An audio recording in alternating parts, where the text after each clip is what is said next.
Hi, I'm Bill O'Reilly. Thanks for watching us tonight. Exploiting the brutal murders in Santa Barbara. That is the subject of this evening's Talking Points memo. It's really a shame, really a shame.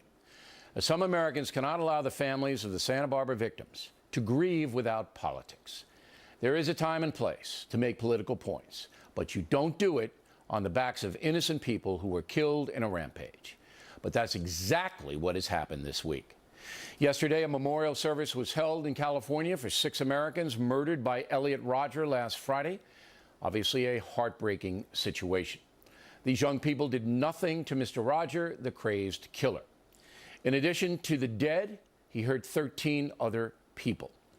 As Talking Points has stated, there is no way to stop mass murder. No way. Even in countries like Norway, which is very peaceful and has little gun intrusion. A psycho murdered 77 human beings a few years ago. If somebody wants to kill, they'll find a way. But for some reason, crazy ideologues feel they need to exploit these situations.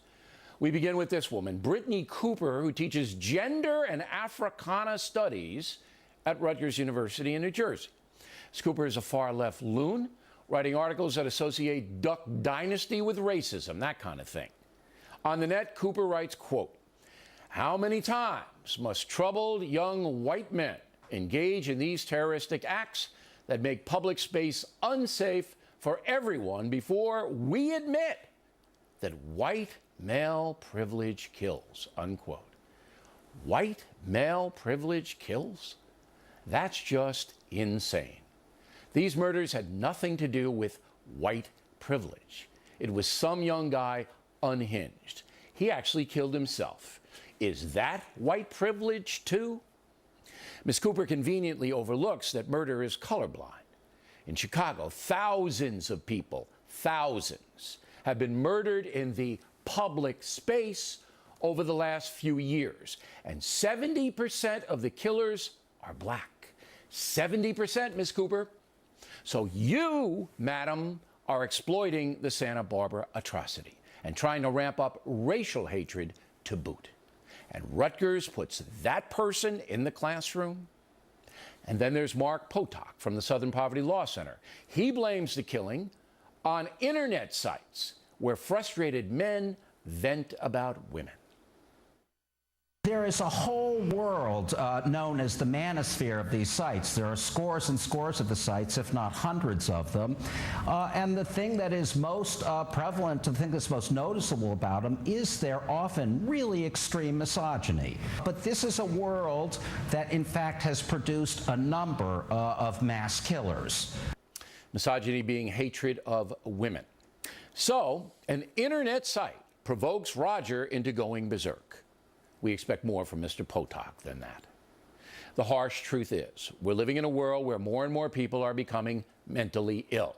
The reason for that, is alienation, families falling apart, pervasive technology that numbs human feelings, and a culture that too often celebrates violence.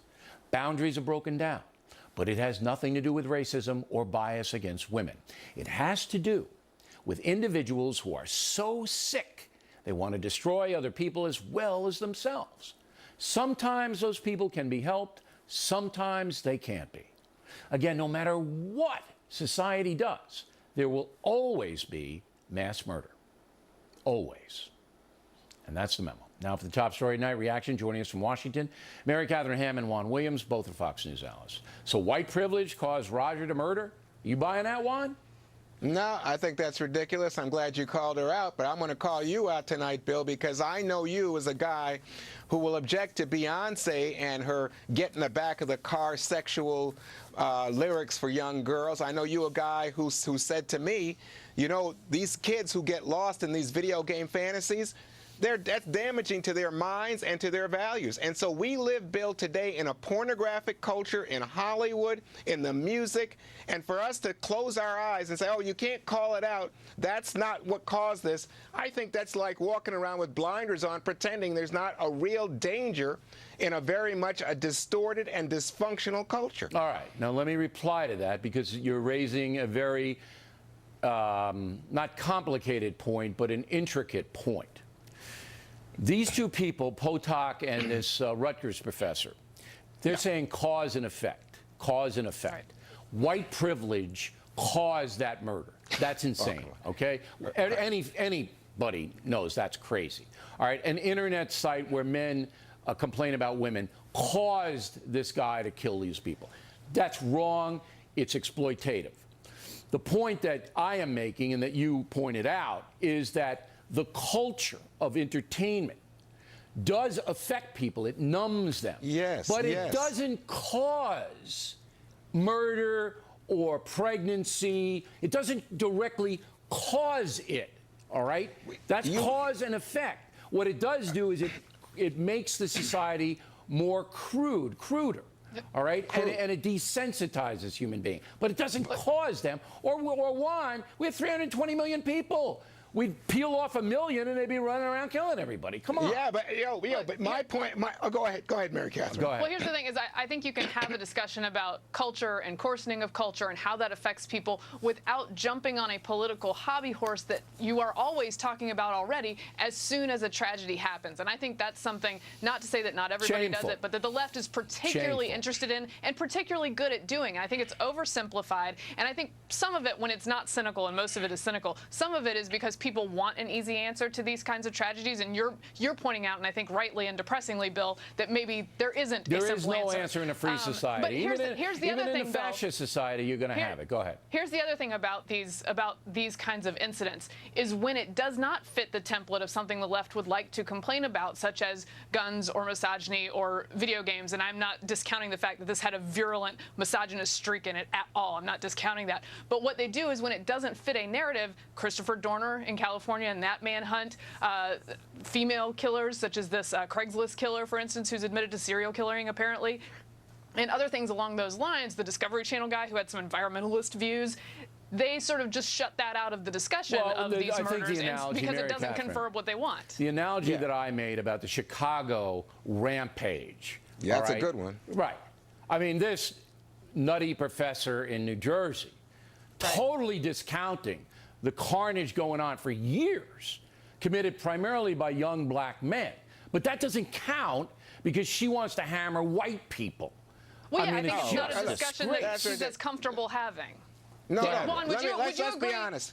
Let's be honest. What the people who are getting killed are young black people by other young black people. And so she's totally out of it, and we can beat her up all night. I don't want to do that. But I will say this, that Mary Catherine's talking about the left and says, oh, the left is going to use this conveniently when the narrative fits. What is it about the right that the right refuses to hear when the dad of one of the dead children out there says, I don't want to hear from politicians. I don't need any apologies or condolences. Why don't we do something about guns in this country? Because the he has the right to speak about it, but then it's... Go ahead. I'll give you the last word, Mary Catherine. Look, the gun thing is a canard, Juan. Oh, come on. No, you could ban guns just like Norway has, and you're going to have 77 people dead at one time or another. Mary Catherine gets the last word. We have constant... We can't even protect our children in this country. I got the last word, Juan. I got the last word. When it comes down to these big mass murders and indiscriminate killings, the thread that is most common seems to be mental illness. That's tougher to talk about, and that runs up against freedom when you're talking about being able to take people into custody. It's a tough problem. It's not easy to solve, and getting on your political hobby horse, whatever it is, doesn't help the problem. All right. Good debate, you guys. Thank you. Next on the Rundown, we'll